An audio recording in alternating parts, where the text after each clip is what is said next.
The kids today are messed up because there's been a lack of discipline and there's a lack of accountability. Political correctness, in my judgment, is a manifestation of a lack of self-esteem. I mean, it's tough to find anybody with any self-esteem anymore. Sure is. So if the kids see their parents don't have self-esteem, and the kids see their grandparents with little or no self-esteem, I mean, it's obvious. It's self-confidence.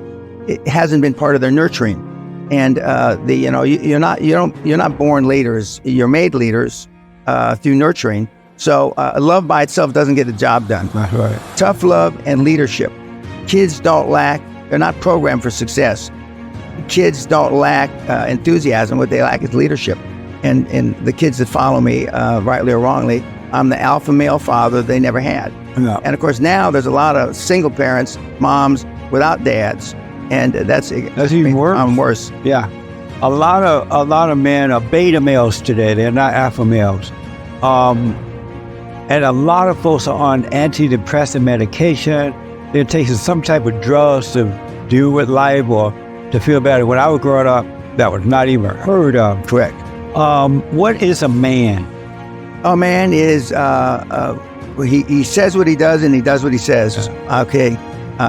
He's not looking for a convenient truth. When your buddy gets in a problem, has a problem, well, it's not convenient right now. Call me back in 2 days. That's right. Okay, but today that's what they do. They do, because everybody's concerned that we've got a generation and a half of kids that want to fit in. Okay, and you can't raise a kid wanting to fit in. Yeah. And my father certainly knew that. That's right.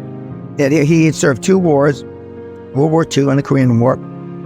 And so I saw him volunteer for those wars. So I volunteered in '66 when I was 20 years old. I thought, well, it must be the right thing to do. Of course, now the world's a different place. It is. I'm not looking for their love. I'm looking for their respect and for me to be able to guide them so they're successful. And so I'm not a gushy, huggy, kissy kind of father. Yeah. Just as my father wasn't that. Mine either. I didn't grow up like that. Yeah. I think men who do that kind of stuff are women. They're beta males. Yeah. There's certainly, most of them are beta males now. Yeah, a beta male. How would you define an alpha male? Well, an alpha male to me is stands up for what he believes in, no matter what the consequences. Yes. And I'm not talking about robbing banks, right, like that. Right. Doing the right thing. And saying things that are not politically correct, but being all you can be and showing that to your kids, showing that a male role model to your grandchildren, and not just to them, but to whoever listens. My demographics in the last 15 years have gone from 35 to 55. Now my demographics, 70% is 15 to 35, because a lot of kids follow me on YouTube and on the net because I stand for something. And kids can figure out what's now. They know. Now, when you and I were growing up, our parents said crap. We just listened, kept our head down. Sure did. We certainly weren't going to challenge them. That's right. And God forbid, I'm not going to tell them that you're full of crap. But now the kids go online, Dad and Mom are wrong about this. And then they go on a blog, and then they go on this and that, and they have no respect. Yeah. What's lacking today in youth is respect. But if the adults don't demand respect, they're not going to get it. Absolutely. When I went in the Army over 50 years ago, they beat you. Yeah. If you didn't argue. Be tough. Yeah, well, yeah. But now, I'm not saying that they're wusses, but they're not as tough. I say, unfortunately, the Romans had their day, the Athenians had their day, and we've had our day. Yeah. We're through. You don't need friends. Friends are problems. Friends are for you to share your misery with. And remember, you're not sharing misery anymore. So when you go home and you have a hard day, everything's terrific, honey. Why do you think they don't have more confidence in you? Because I've seen you whine like a. Maybe in the movies, when the guy puts his hand on his wife's chest, it's crying. Maybe in the movies that works, but in real life, all they do is have disdain for you, disgust that turns to hatred. Because of your personality, have you lost friends? Probably. I didn't, show me your friends and I'll show you your future. We're the average of the people that raised us the first 7 or 8 years. Self-esteem is built the first 7 or 8 years of life.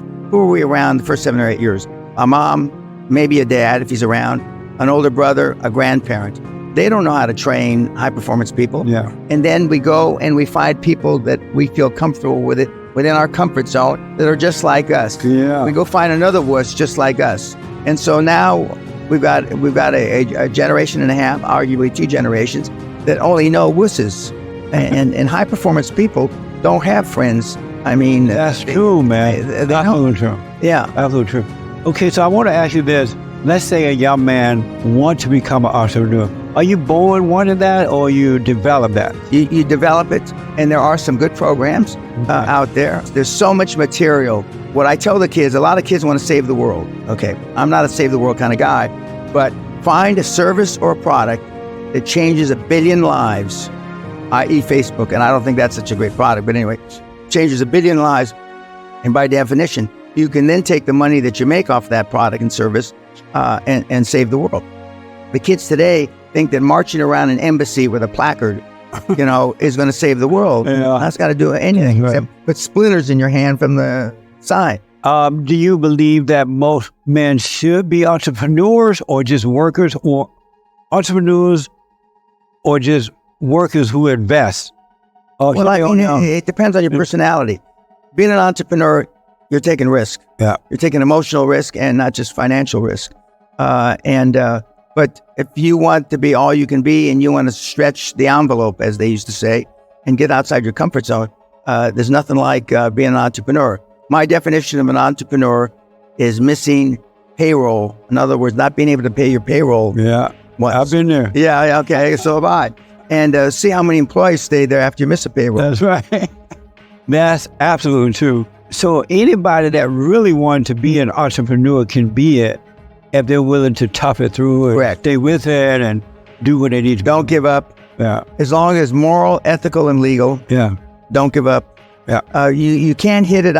You can't get a base hit or hit it out of the park unless you swing at the plate. That's right. And you got to keep swinging. How do you feel about workers who have jobs but they invest in real estate and other things? That's fine too. That's fine. Yeah. That's fine. I mean, accumulate your cash and buy income property.